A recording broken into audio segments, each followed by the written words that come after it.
Everybody, I'd like to introduce you to Taylor Campbell. Taylor was one of the few people who sent multiple pretty good talk suggestions to the program committee, and we randomly selected this one. But how did you randomly select it? So welcome to the Entropic Principle about dev random and dev random. I don't actually know of a concept called the Entropic Principle. I just thought it sounded funny when I was thinking of a title. So I'd like to start by saying, if you don't take anything else away from this talk, just know that when you're writing an application and you need to make a random choice, use dev random. It's a safe thing to do. It'll work anywhere. And even though you might have this notion that it is only a false idol of randomness, or it's only pseudo-random, not really random, that's actually not really right. It'll work. So, dev random and dev random are device nodes on pretty much any modern Unix system. They have the property that when you read anything from them, when you read a byte from them, nobody can predict, other than the kernel, what that byte you'll read is. They also have the property that you can influence what future reads will yield by writing to them, but I'll get to that later about entropy sources. Now, they're different in that when you read from dev random rather than dev random will sometimes block. Now, the usual explanation of what's going on there is that there's something about information theory and real randomness versus pseudo-randomness and deterministic stuff, but really the real difference is that dev random sometimes blocks and dev random never blocks. And there is no shortage of very confused verbiage on the internet about what the nature of the difference is. But that's the real difference is dev random blocks, dev random doesn't. So, why does it matter that it be unpredictable? Well, there are bad guys on the internet. When you're writing any sort of engineering system that talks to the internet, it is your responsibility to make sure that people don't eavesdrop on your conversations, and they don't intercept your conversations, and they will, because there are people like this character, Mr. James Clapper. Well, he doesn't do it personally, but there's lots of nasty stuff on the internet, and we need crypto in order to avoid the nasty stuff. And in order for crypto to work, the parties involved in communicating over the internet need to have secrets that the bad guys cannot predict. If the bad guys can predict the secrets, then the crypto doesn't work. Here are some examples of where people used crypto and failed to make sure that the secrets were actually unpredictable. There's a Taiwanese national identity database, and it used a bunch of RSA keys that were generated by smart cards that were all thoroughly certified, except that the certification process didn't make sure that the random number generator actually worked. So a lot of the RSA keys had factors in common. Oops. Sony used an signature scheme for signing firmware updates, only they screwed up the use of the signature scheme so that they accidentally revealed the signing key to the world, and so anybody could sign PlayStation firmware updates. Similar to the Taiwanese national identity database, there was a project which you may have heard about, factorable.net, just surveying machines on the internet with TLS, SSL servers, and found that a lot of them had secrets that were entirely predictable. And when the NSA allegedly chose to put a backdoor into a major US government crypto standard, they chose, allegedly, the random number generator. So this is obviously a very important part of eavesdropping and interception. Now, whenever we're talking about a security system, in order to avoid the sort of voodoo that you encounter in discussions of lots of discussions of dev random and dev random, you have to have an application in mind. What are you trying to accomplish with this system? You have to have a threat model, who is trying to screw you up, and you have to have a set of intended security properties. What are you trying to make sure the bad guys can't do? So in this case, we are trying to just generate bits with uniform random distribution. There are several possible threat models we might consider. A very easy one is that the attacker might be reading from dev-random or dev-urandom on the same machine. Now, maybe not by running a process on that machine, but maybe by looking at the TLS packets on some other conversation, which reveals some output that's usually directly from the application's random generator. Another threat model is that the attacker may try to influence dev-urandom by feeding in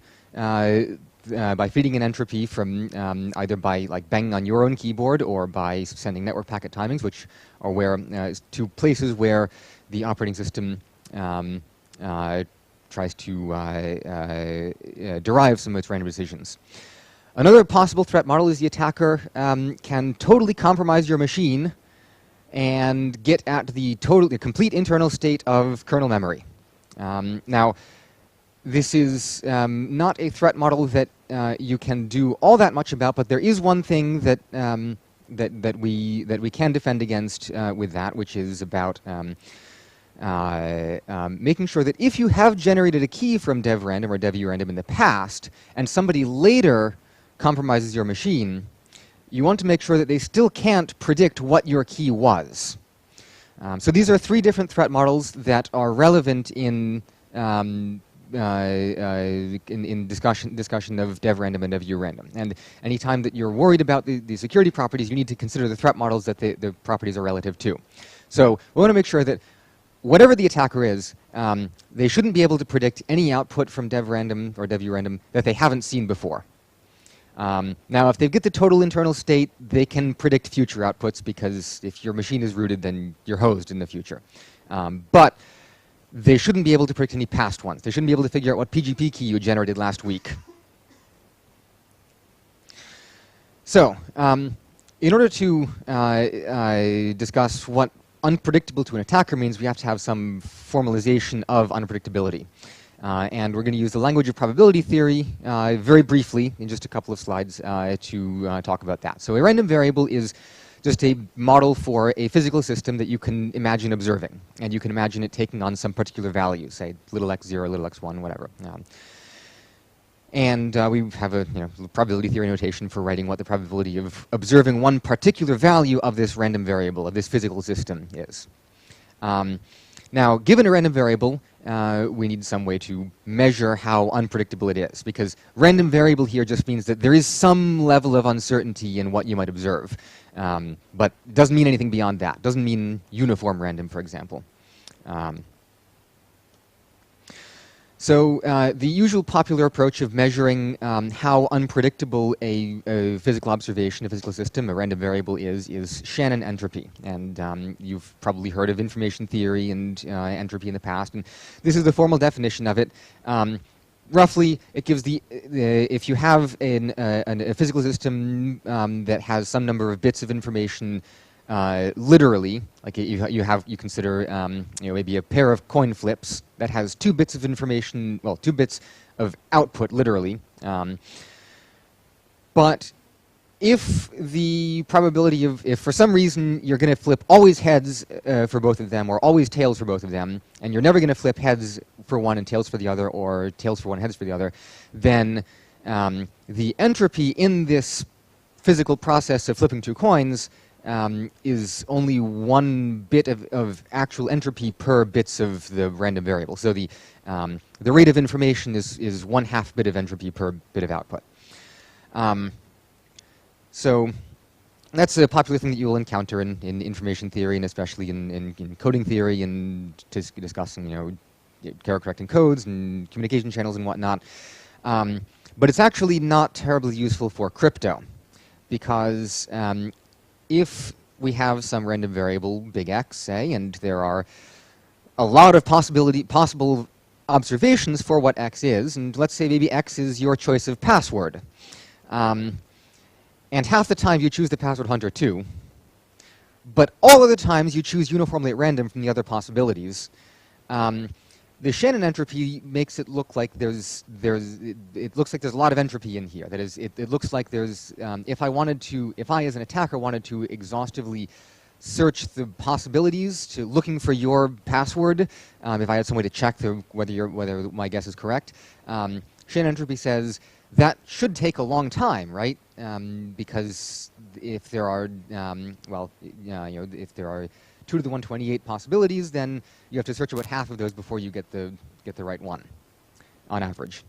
But in this case, I have a pretty good guess what your password is if this is the model that I have, and this is how password crackers like John the Ripper work. They have the passwords are not chosen uniformly at random, and John the Ripper will guess. It's going to guess password first. It's going to guess password 1, 2, 3 next probably, and Hunter 2 is probably pretty high up there. So instead, in crypto, we use a concept called min entropy, which is a measure of sort of the worst case here, rather than the average case. In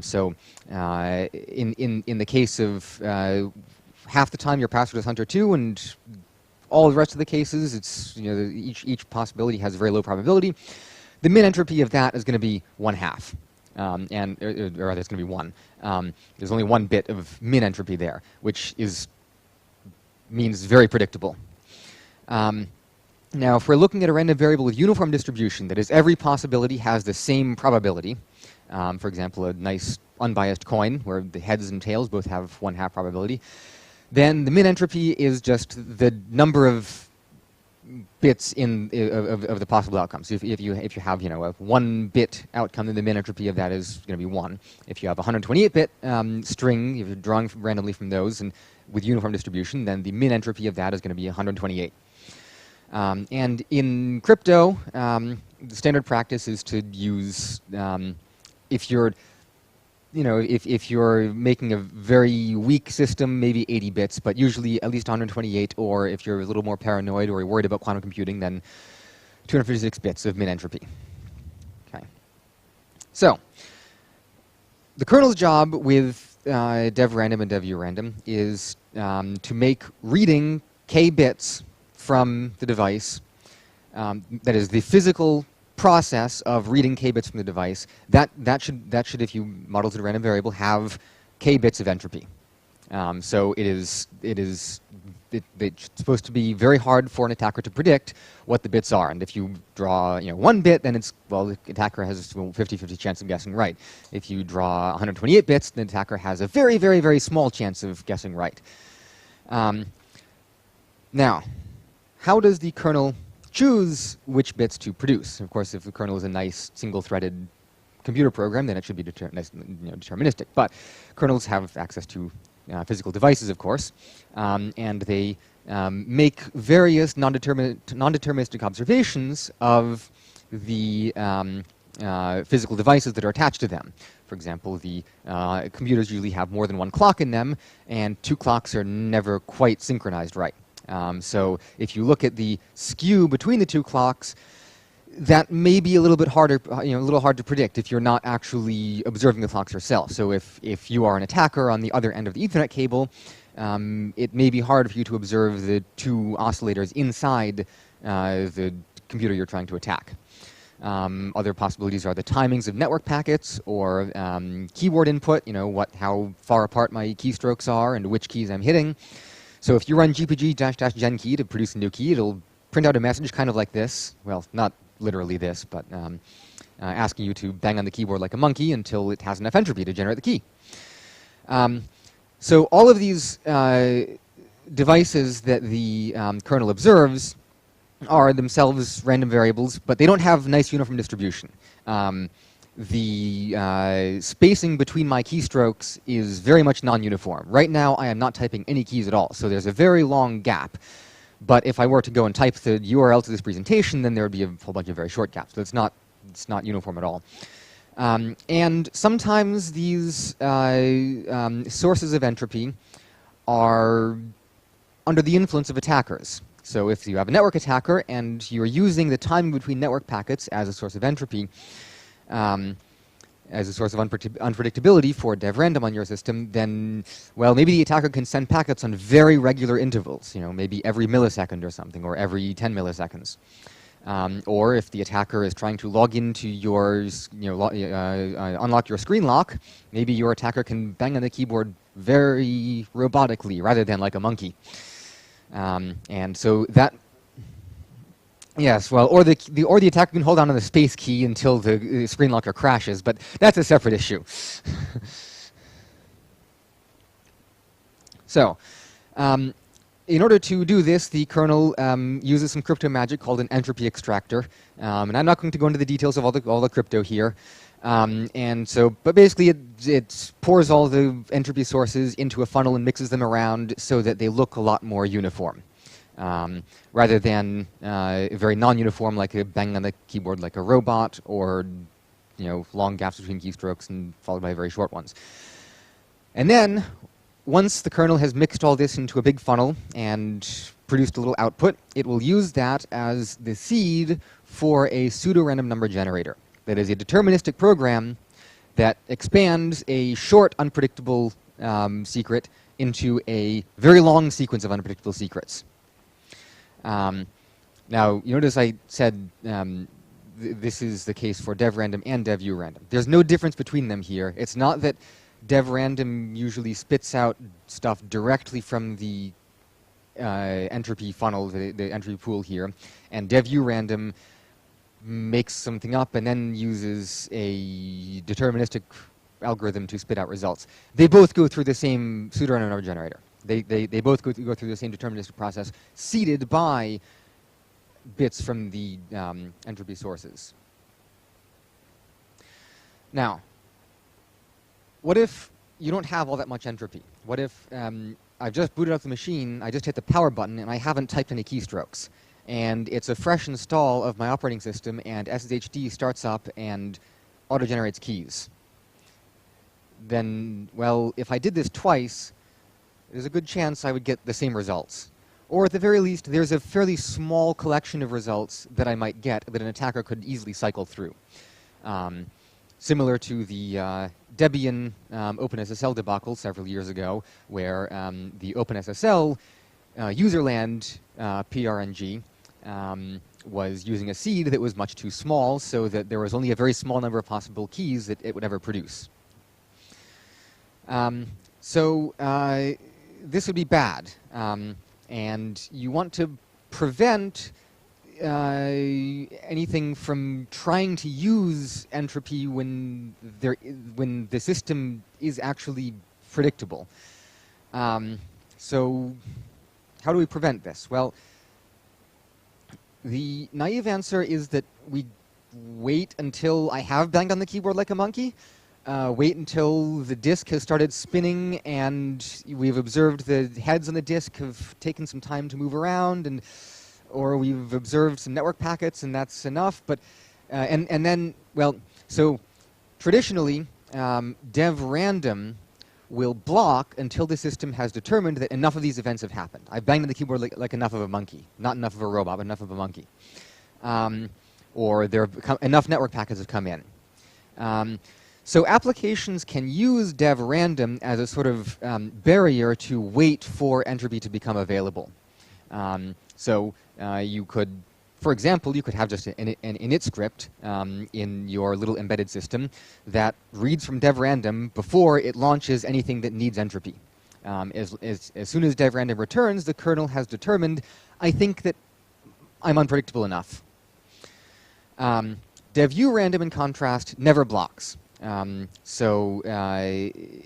if you use it early at boot before you bang on the keyboard like a monkey, it will not block. It will just return data that, well, might be actually predictable. So even if there's been nothing fed into the entropy pool, the kernel will use, I mean, it might be all zeros as a key, as a seed for the PRNG. The trouble is, with the obligatory Dilbert reference, you can't actually tell from any particular state whether that state is unpredictable. If I roll a d10 6 times and get 9s out as a result, that's a perfectly valid result, even if the die is totally fair. And you can't tell just from looking at the output whether I actually rolled the die to produce the result or whether I just read Dilbert. What you can do, and which Dilbert doesn't really address, is assess whether the process that you're using to produce the output is unpredictable. So if I tell you I'm going to roll a d10 6 times, then, well, you have a 1 in 10 to the 6th chance of guessing what the outcome will be. Whereas if I tell you that I got 9999999, then, well, the chance of that is 1. So the trouble, it's hard to for a kernel to determine whether it is currently unpredictable. It can try to make some estimates by using a deterministic algorithm to try to predict itself what the next output of the entropy source will be, or given 2 outputs, it will try to assess, if I knew the first output, would the second output be a surprise to me? And so there's some ad hoc logic in most kernels that will try to guess, does this look like it's unpredictable given the first output? And if so, maybe I got 1 bit of entropy, maybe I got 2 bits of entropy, and it will slowly add up the bits of entropy that it has counted using this ad hoc approach until it gets to a certain threshold. But this isn't really a good solution because you could certainly imagine using a sequence of keystroke timings that you got from a pseudorandom number generator seeded by 0. So the output of that will look indistinguishable to random as somebody who doesn't know the seed was 0, but if you know the seed is 0, then you can predict exactly what the resulting output will be. So there's no real good answer here. It's a matter of system engineering to decide how how in your whole system you can determine whether there's enough entropy.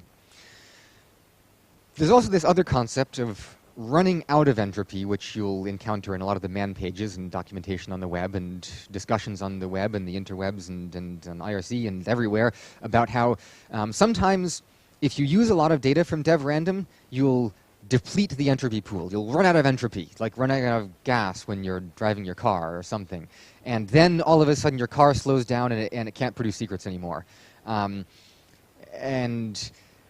that actually that doesn't really make sense. The only way that it conceivably makes sense in the real world, no, not in the real world, in the theoretical world, is that if an attacker witnessed the whole internal state of your kernel and then walked away without doing anything with it, and you got some more entropy, maybe then you would want to wait a little bit after they've read your whole internal state before trying to read more from dev-random.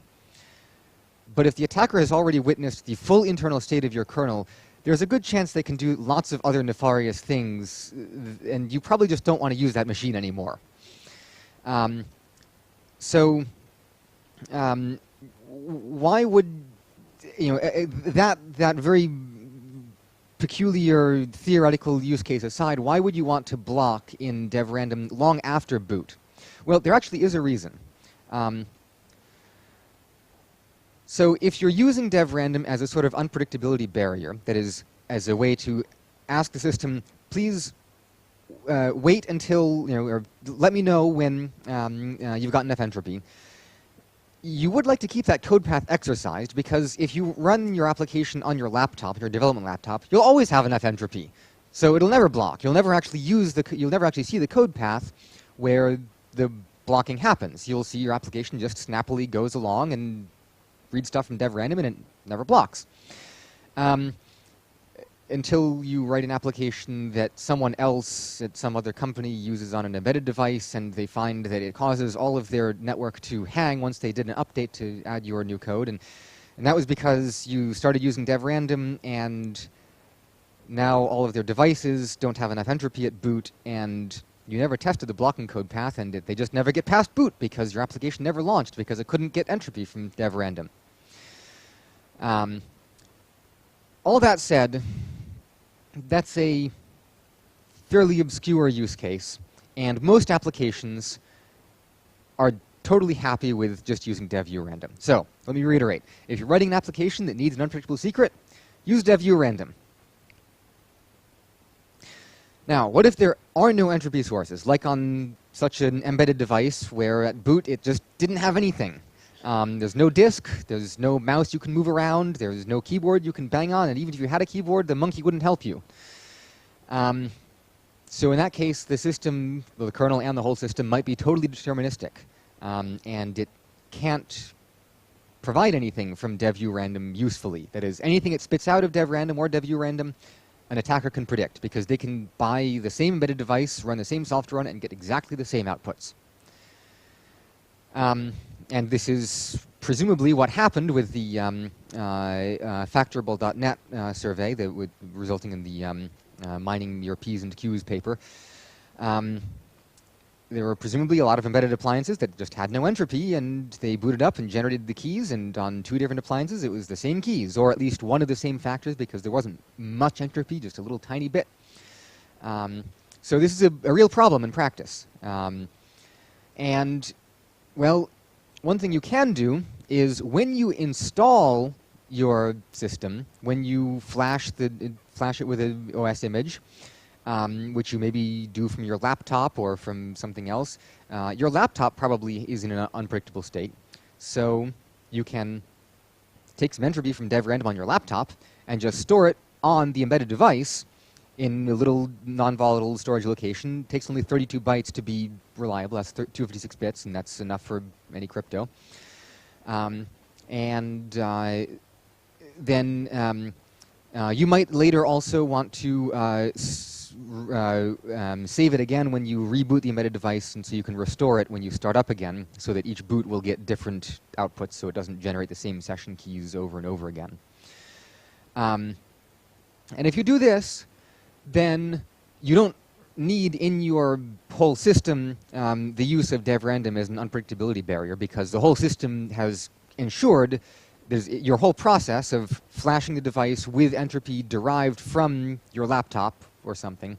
So the whole system has ensured that the system is always in an is always unpredictable to an attacker. Now, I mentioned earlier that the kernel will draw from various different possible sources of entropy. That is, various possible different physical systems, and sometimes these physical systems are under the influence of an attacker. You know, the attacker can easily influence network packet timings, especially if they're on a LAN, on the same LAN as you. For example, if you're in a coffee shop and the attacker is on the same Wi-Fi network. Sometimes the attacker can influence keystroke timings. I mean, if you leave your laptop unattended, an attacker can just walk up and type at it. Sometimes you might be worried about the attacker compromising your CPU. And this sounds really far-fetched, but it is... I see some people shaking their heads here because to them it is not far-fetched, but you might argue that if an attacker can compromise your CPU, then what's the point of worrying about anything else? They got your CPU, and so that's you're hosed. You're gone. You're done. But it's very easy, in theory, to modify for example, the read rand instruction on Intel CPUs so that it has certain biases.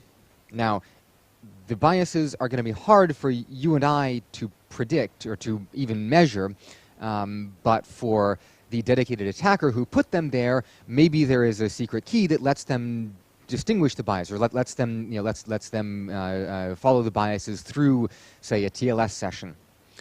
And the same very dedicated attacker who can make a little tiny change to your CPU that you're not going to detect even with a microscope. There's a paper just last year, what was it, CHES, I forget what that, anyway, about how you could modify the silicon so that you can't detect it with the CPU, but some bits are wired to 0 inside or something. So an attacker who maybe can do that, maybe they don't want to more broadly compromise your CPU. Maybe they don't want to add a bunch more gates in it that will leak information somewhere else. Maybe they don't want to make it, you know, leave tracks that will make it clear that they did actually compromise your CPU. So At this point, I would like to mention that when I started looking into dev-random and dev-urandom in NetBSD about a year and a half ago, I found that on FreeBSD, on Intel Ivy Bridge systems, which were the first ones that supported the read-rand instruction, dev-random and dev-urandom both sourced directly from the read-rand instruction. That is, there were no other entropy sources involved. No matter how much you banged on your keyboard like a monkey, that wouldn't affect the output of dev-random. It was only from the CPU's random number generator. I talked to some FreeBSD, so I talked to Colin Percival about this, and at the time he said, well, if they can compromise your CPUs, then it's not much of an issue. 1 year ago, after some of Mr. Snowden's disclosures, FreeBSD reverted to using the read-rand as just one of several entropy sources.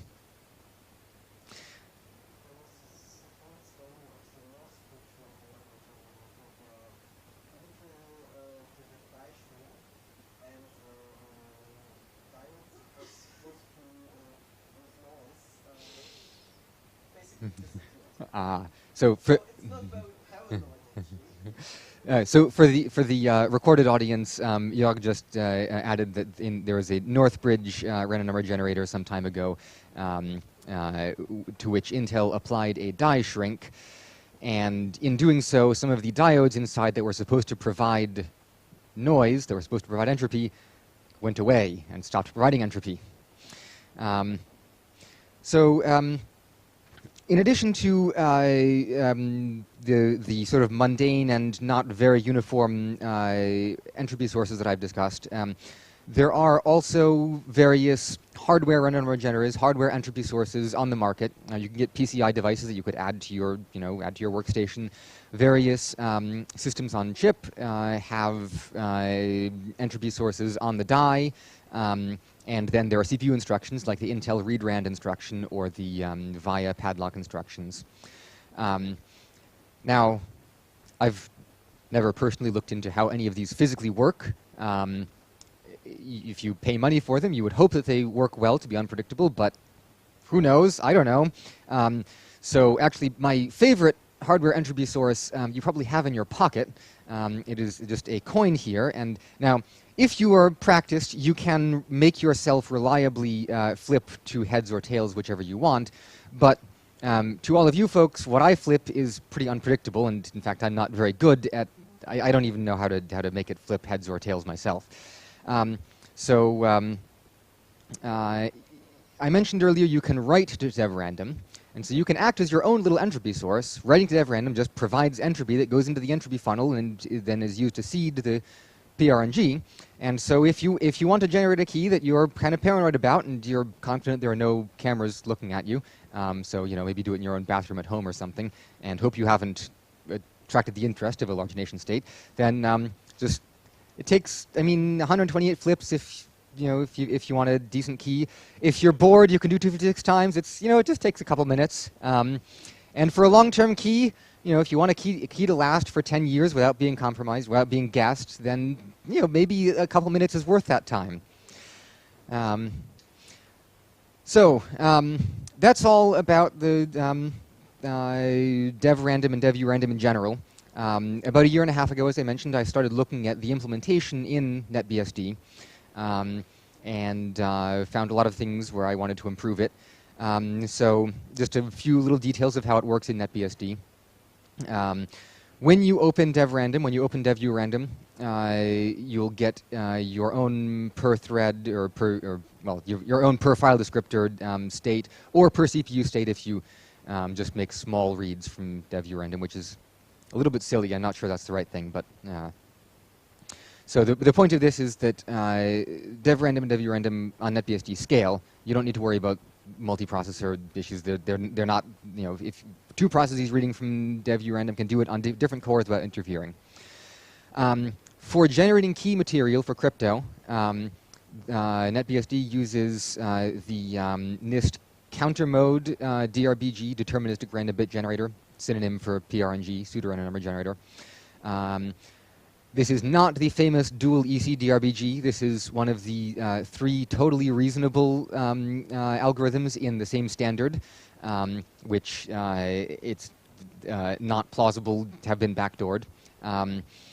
So it just uses a block cipher in counter mode to generate some outputs and then reseed itself from the last output of the block cipher. And we use AES 128.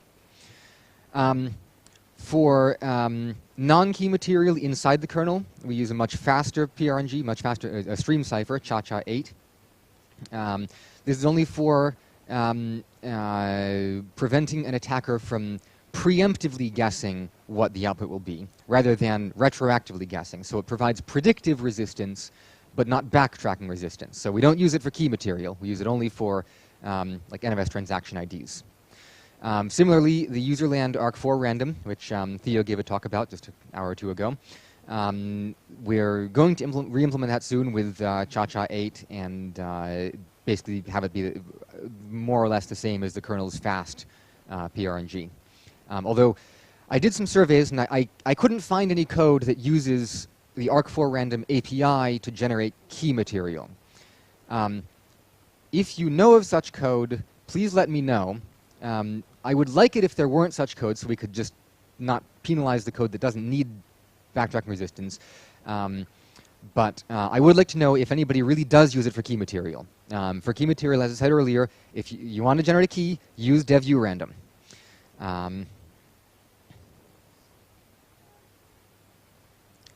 I looked at OpenSSH and I don't recall what it uses to generate keys, but I'm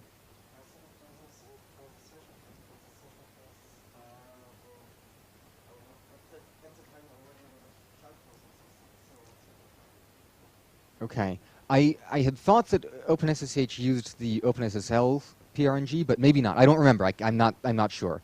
I see some people shaking their heads.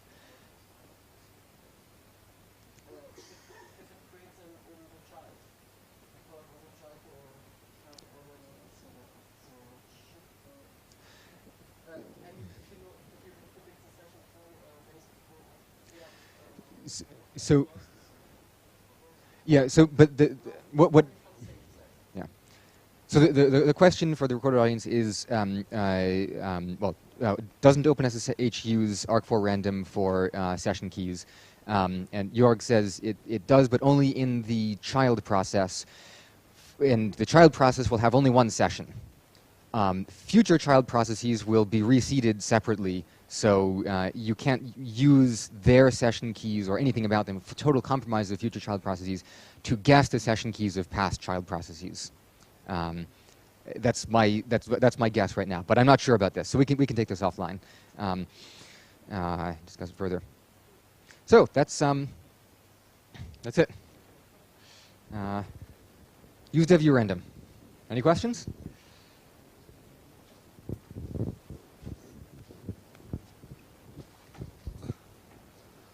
You mentioned the case of dev random blocking.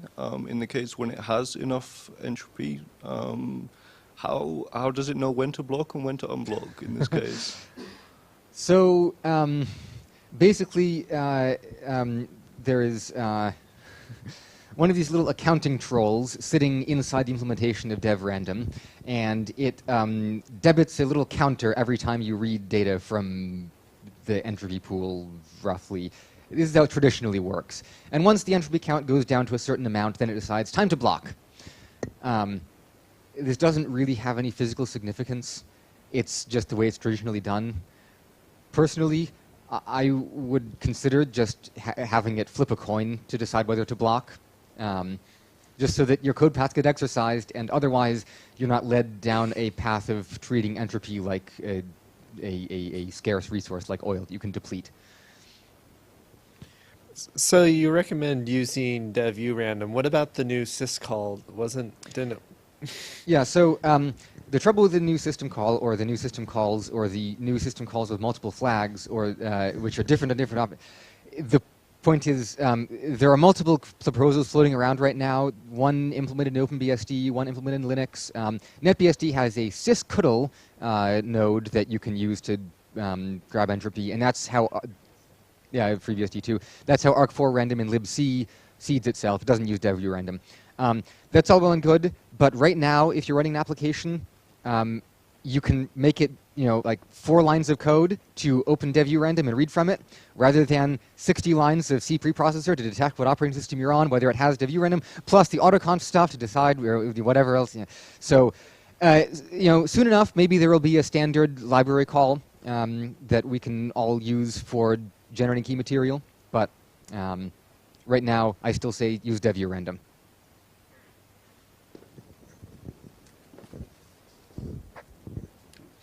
Just a comment, there's a move to standardize ARC4 random, or some similar variant in POSIX now. Oh, okay. I had not heard about that. I missed Theo's talk, I'm afraid. More questions?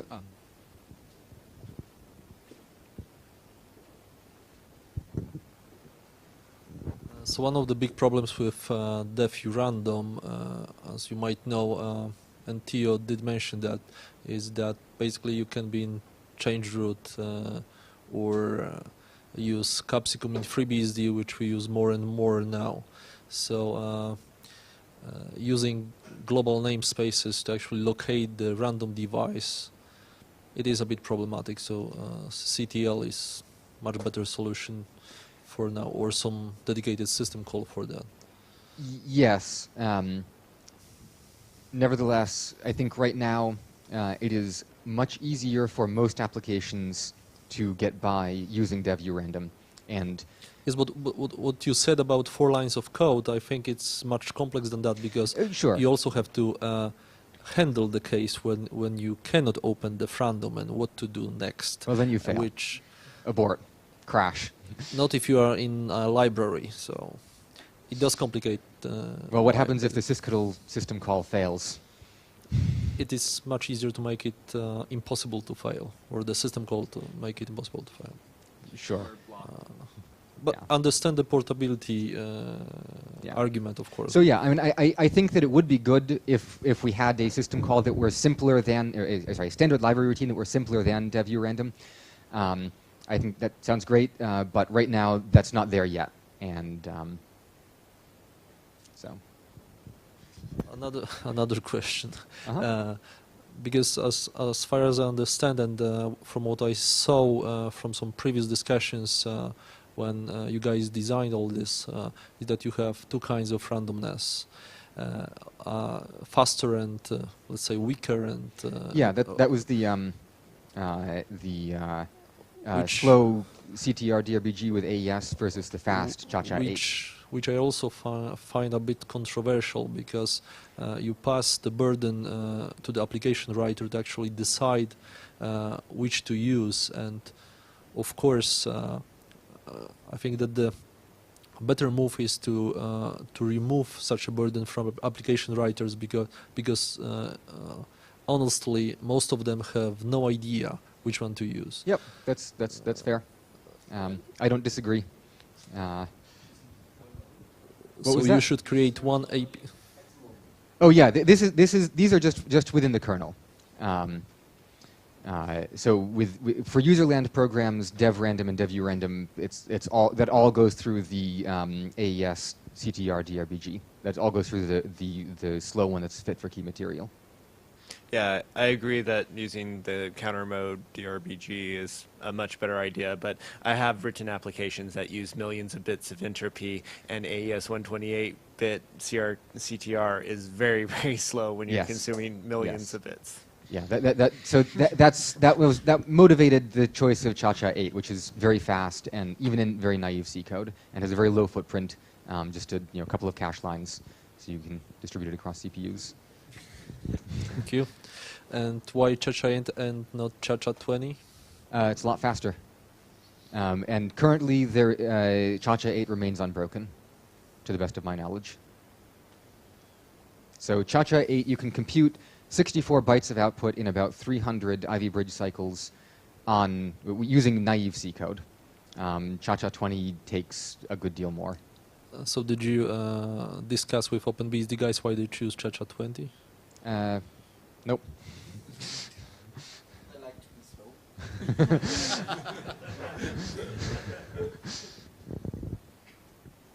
I will not repeat Jörg's pointed comment about OpenBSD for the recorded audience. Any more questions?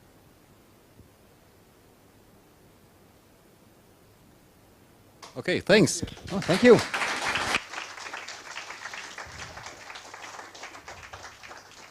Oh yes, and there's a fun little entropy game on the website to as an instructive exercise in why you should not try to come up with your own passwords or flip a coin in your head. So this is the password manager that I use.